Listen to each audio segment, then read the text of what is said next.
different if he perhaps he would have made weight, maybe we wouldn't be in the situation that we're in right now. Man, how is he now? Oscar? Took him to the Oh hospital. man, Oscar! I'm telling you, Oscar, he's laughing and yeah, Oscar's a warrior, man.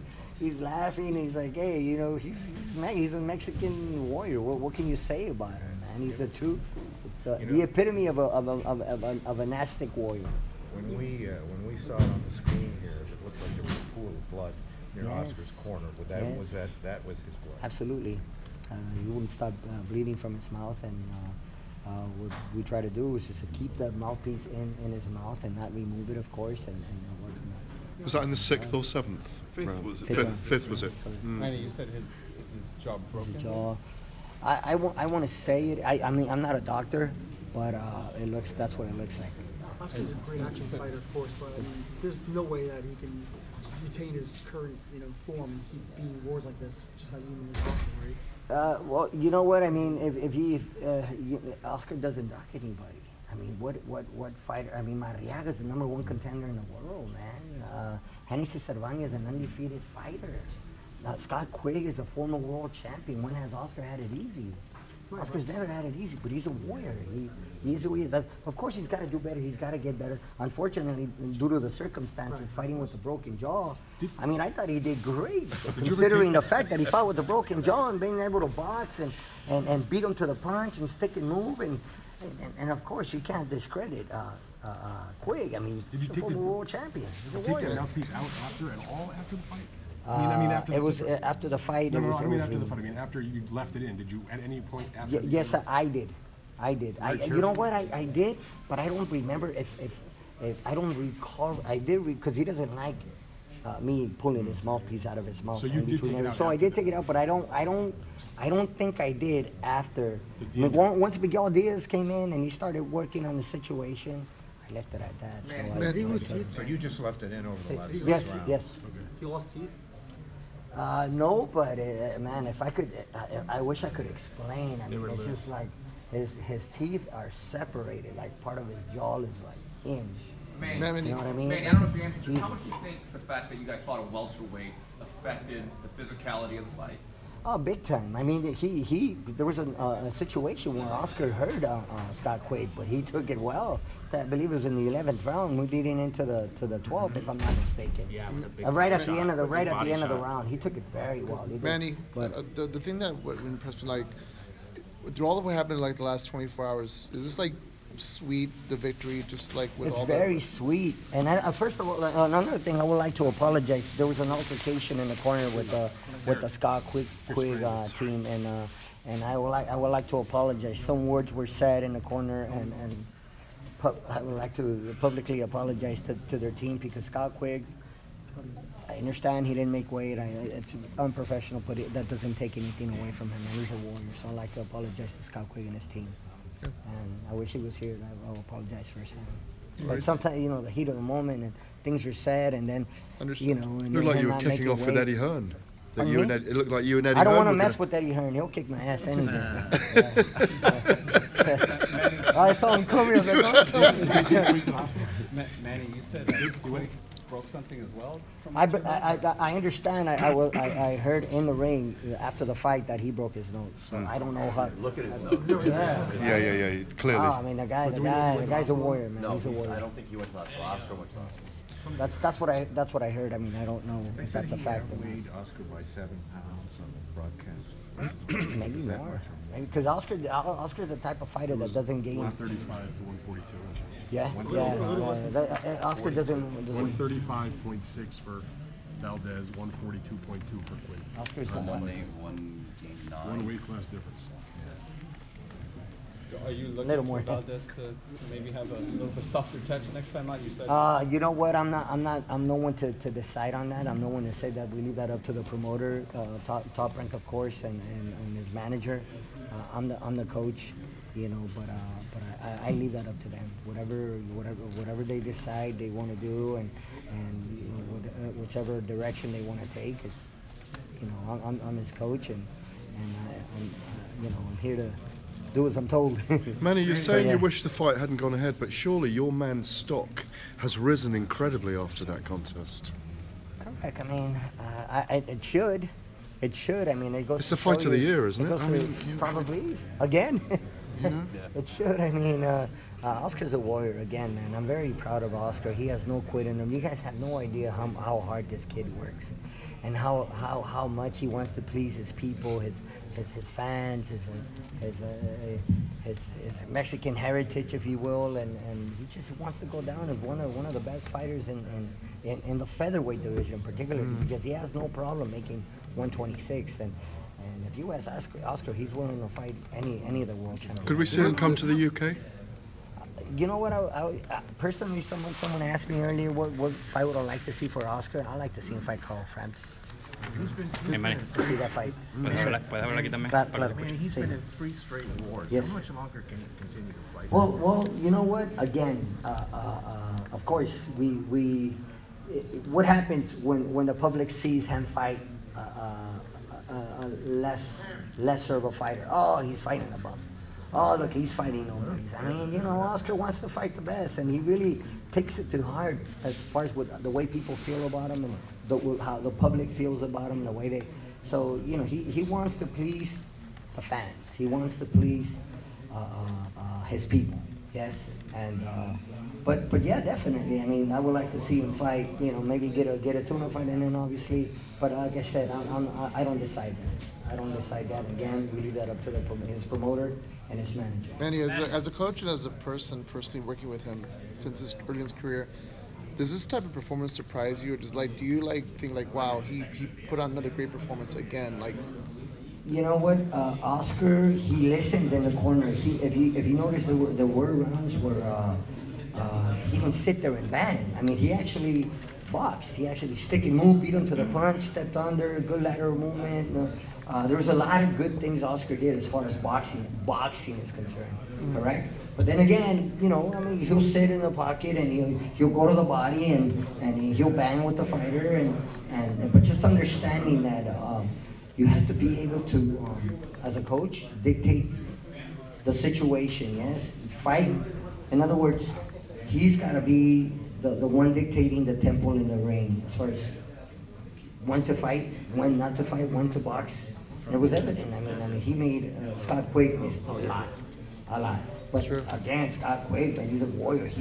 Come on, and if anybody hasn't seen Scott Quigg fight before, he's gonna be on your ass from round number 1 to round number 12. So he's been in lots of wars and he's used to this. So it doesn't surprise me that Scott fought this way. Manny, what was going through your mind in the 5th round when it looked like Quigg had Valdez momentarily hurt? Do you think that moment happens without the weight down?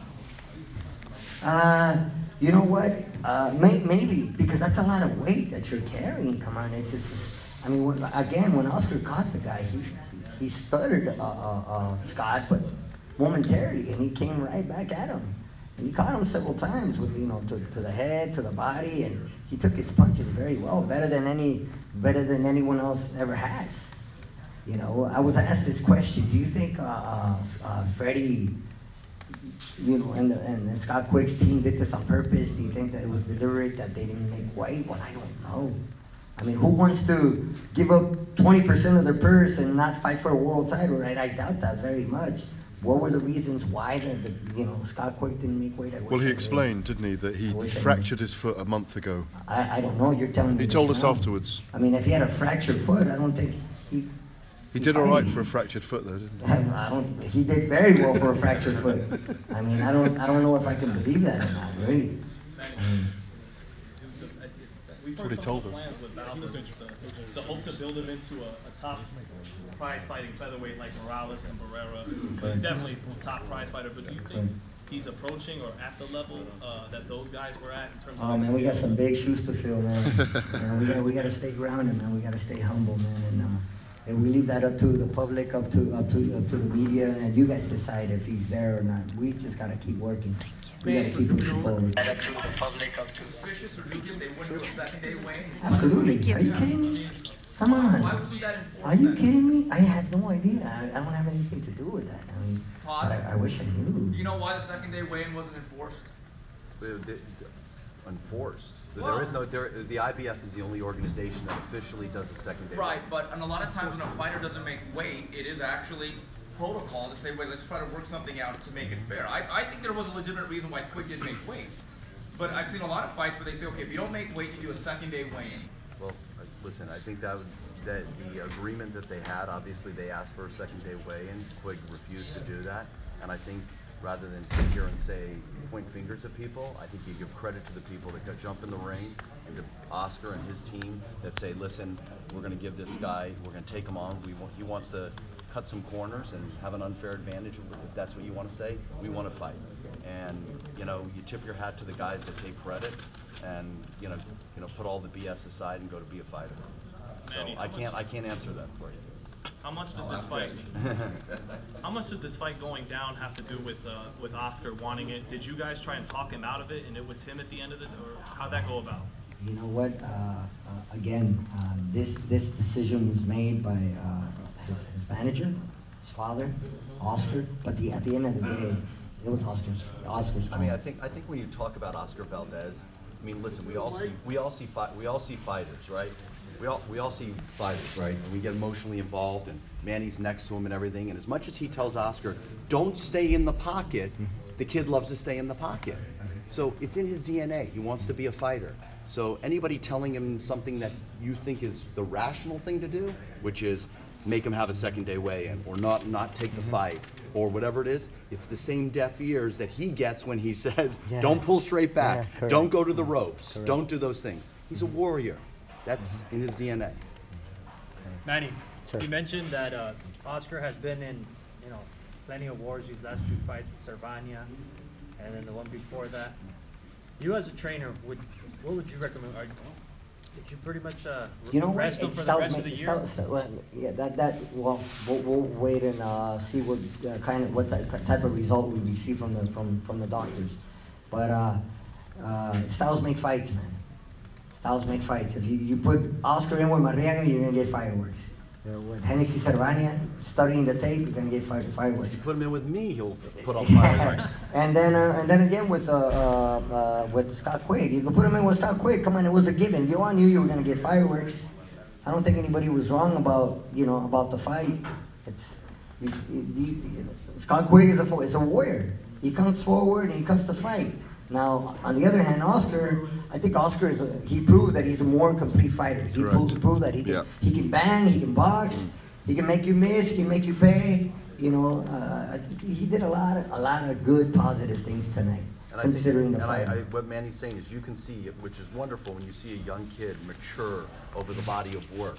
And we saw in the Marriaga fight where he was still young, and then you saw in this where he was learning some stuff, and all that fight and the Cervania fight made him be able to conquer what he had to do tonight. If he didn't have those fights, he probably couldn't have conquered what he did. I was just about to tell you that. I was just about to mention that right now. If Oscar doesn't have the Marriaga fight and the Cervania fight, maybe Oscar wouldn't have gone past 6, 7, 8 rounds. Right. But it was due to those fights that Oscar was able to go 12 rounds the way he did today.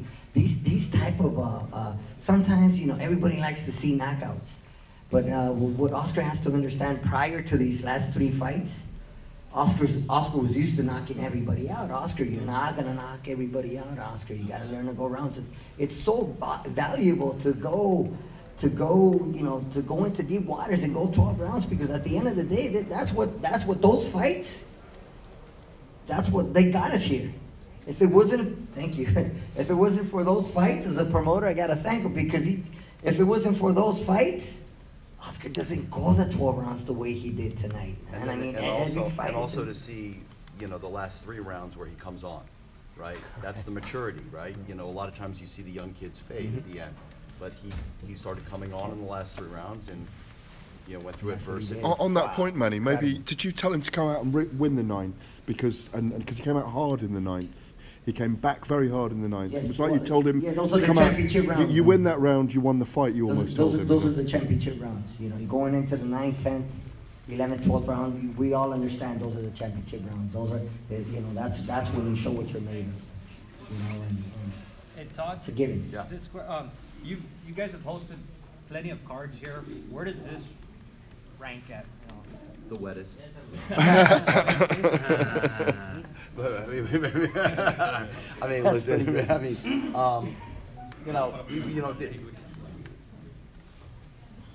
there's something about this building. There really is something about the building. As somebody that puts on events and wants to, give the fight fans great events, you also want environmentally to be terrific. And all week I'm sitting on my phone looking at this weather and I'm like, come on, be wrong for once, right? I mean, why does it say 100% chance of rain on Saturday, right? So I think the memory of this is, it was a pretty unique environment. It was pretty unique to feel the rain coming down, to see it, and to see everybody in ponchos in the crowd. It was kind of special. And once again, you had a great show, and our matchmakers put on a terrific show, and every fighter knows when he walks through that tunnel, this building, for some reason, if it's Bradley and Provodnikov or Alvarado and Rios, the walls are special here, and these kids give it, and it was great. Like I said too, I get a text from from Matthew Macklin, who's calling it for Scott. I get a text from him and he says, I look forward to the fight, and I said, well, it's going to be like a pitch, not a ring. That's what it felt like out there. Where do you think Oscar Valdez ranks among the best action fighters in the sport? That's your guys' job, not mine. That's really, that's something, I don't even think of that. No, I don't. Listen, Eddie's in the same position I am, right? Our job is to put on great matches that can permeate all the public, right? So that they want to come back and get more. Doesn't matter if it's the UK fans, or the US fans, or the Mexico fans. We have a wonderful global sport. So when we can move the needle and give people goosebumps because they saw something special, it's fantastic. So those guys that give that grit and those types of gritty performances makes you want to see them again. That's what makes boxing so terrific. Question? What is this? Is Scott in the hospital with the nose? No, he's in the change room. He's fine. His nose is broken. Yeah, just He's like, not going to go get checked out in the hospital. No, the doctors signed him off. He just pushed it to the side. Yeah, they'll have to reset the nose. So, but it is definitely broken though. Yeah. Okay. Yeah. What's the injury with the foot? Listen, it's just in camp he had a bit of a problem with his foot. But what is the problem? Nothing. I don't know. Maybe a stress fracture.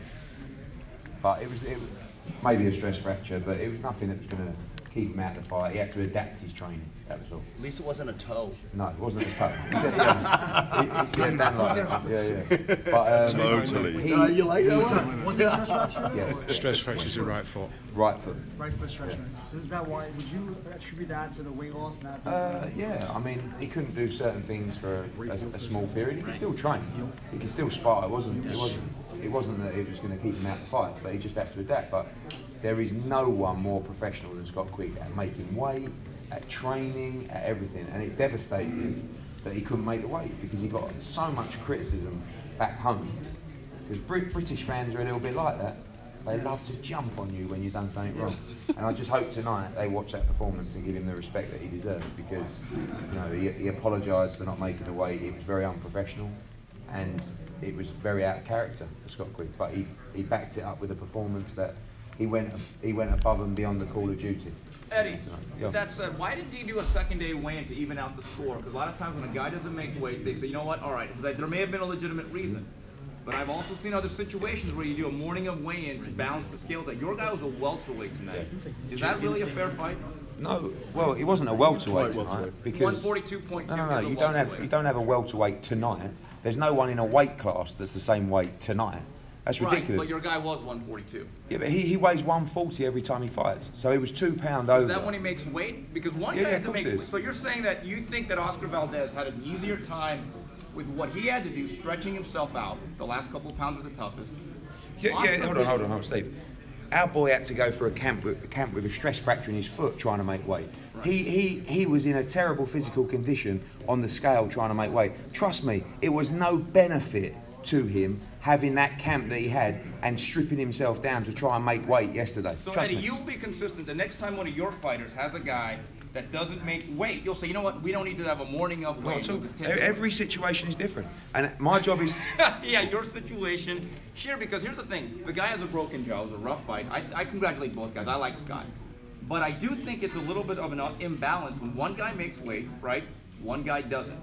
Your But guy then- didn't come close. but- That's the other thing. Yeah. So now when you weigh in again, if one guy has to kind of But stretch himself to make Steve, the last couple of Steve, rounds. you need to speak to the commission and maybe get some rules in place. The situation is, we were asked to weigh in on Saturday. Scott Quigg said, I'm not doing it. Okay. Okay? Right, listen. Do I think that's right or wrong? You know- I don't think it was wrong of Top Rank or Valdez's team to request it. It's very normal to request a second day weigh-in in that instance. Scott Quigg said, you know what? I've had the worst camp going. I've stripped myself down to make this weight. To be honest with you, if the fight's off, the fight's off. Right. Well, the last thing, I don't want to hijack this whole thing. So would you have had a problem But that if was- the that's too late. Espinosa camp? Well, okay, you're right. No, go on, I like this. I like If this. Valdez would have said, you know what, okay, you don't want to do it, walked away. Would you have been okay with that? Would you have understood their reasoning if that was the decision?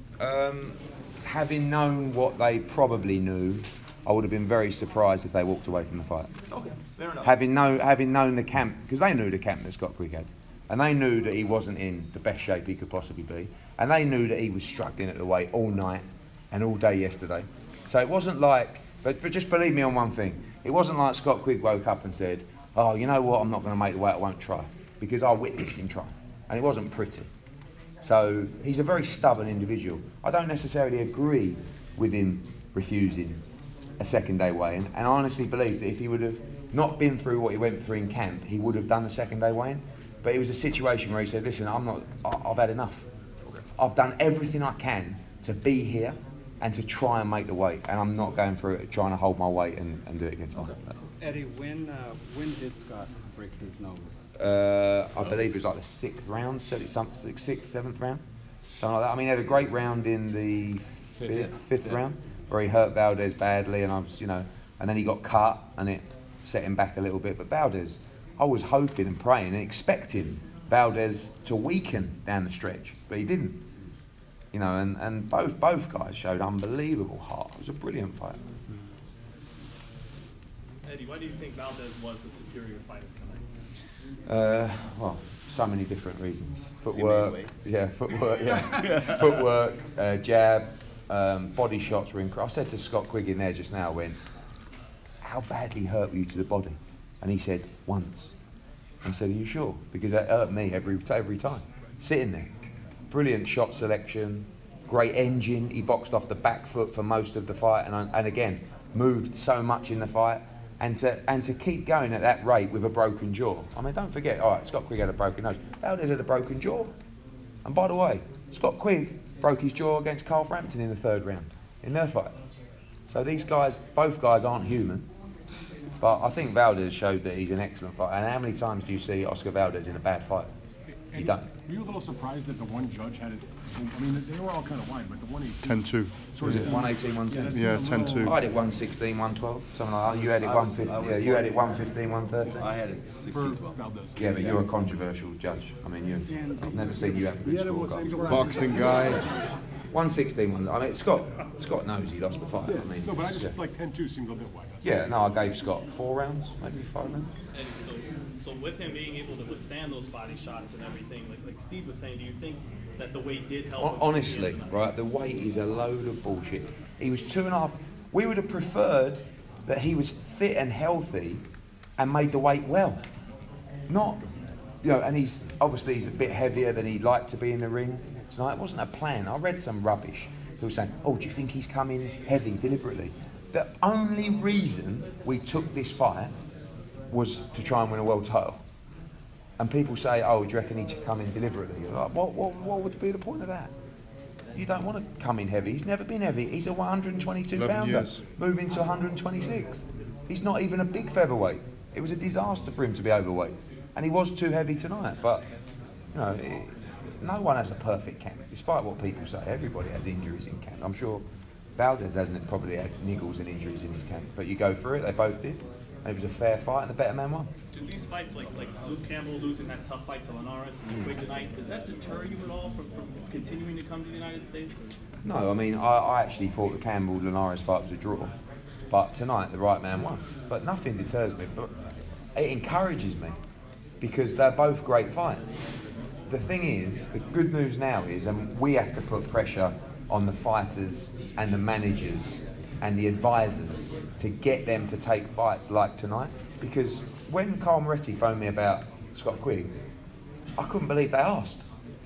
Like, you didn't have to fight Scott Quigg, and I asked for a lot of money, and they gave it to him. So they could have got someone a lot easier and a lot cheaper. But they're trying to put on great fights, and they got it right tonight, and it's a big win for boxing, and a big win for Top Rank in ESPN. Same thing that we've got to try and do, but it's not just, we need the help of the promoters, the managers and the advisors and the fighters to make sure that the fighters are willing to step up and understand that losing is never the end of the world. If Scott Quigg would have boxed tonight against someone no one's ever heard of and he won a unanimous decision, his stock would have just flatlined. He lost to Oscar Valdez and his stock rose. American television would probably like Scott Quigg back in a fight. Britain said, wow, Scott Quigg's great to watch, so he'll come again. You mustn't be afraid of losing, but if you're good enough, you won't lose. But we have to keep pushing the boundaries and make sure that these fighters are in tough fights, because the only one that gets punished if they're not is the promoters, because we get moaned at.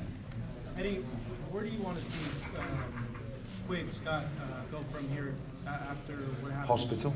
Well, Get his nose reset. Future. Do you Look, want him to stay at 126? yeah, he's fine at 126. I mean, I know obviously he missed the weight, but he shouldn't move up to super featherweight. He was a super bantamweight world champion who moved to featherweight, and that's where he should stay. It's a very difficult division with a lot of elite fighters. Scott Quigg's a world-class fighter, but he boxed an elite-level fighter tonight. It was too good for him. So can he win a world title? Yes. Who against is another story. You know, I believe he can beat the likes of Lee Selby and Josh Warrington, who are fighting for the IBF world title. You know, yeah, the WBC title's vacant. Sorry, bantamweight. I'm losing my marbles here. Featherweight, you've got a great world champion at the WBC. But you know, I think that Scott Quigg can be a world champion, but in a division where there's such outstanding fighters, sometimes you can't beat him. And he wasn't good enough to beat Oscar Valdez tonight. Could have boxed a slightly cuter fight. Wouldn't have got as much praise, but you know, he wasn't good enough for Oscar Valdez tonight. Eddie, it seems like Valdez's jaw is broken. Did Scott know that at any point? Not really. I told him after the fight. He seemed a bit surprised, but he's had a broken jaw himself. The mouth was bleeding a lot. Scott Quigg had a bad cut on his eye as well, which wasn't helping him. He obviously broke his nose. So both guys were, you know, handicapped in the fight, and no one cared. That was the remarkable thing about it. You know, that they were both injured badly and handicapped in the fight, and they both carried on even harder than they did before. Was that? What I said to you? No.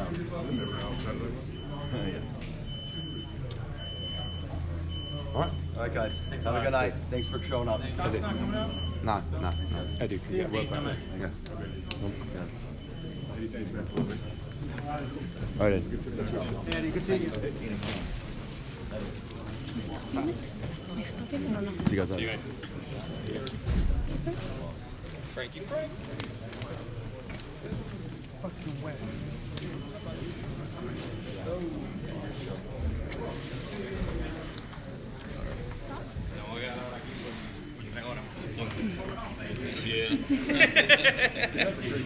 All right, guys. Oscar Valdez is in the hospital and with a broken jaw. Obviously, you guys heard. And Scott Quigg is not coming out. He's gonna go get his nose reset. So thanks for watching. Make sure you subscribe. Make sure you like and subscribe.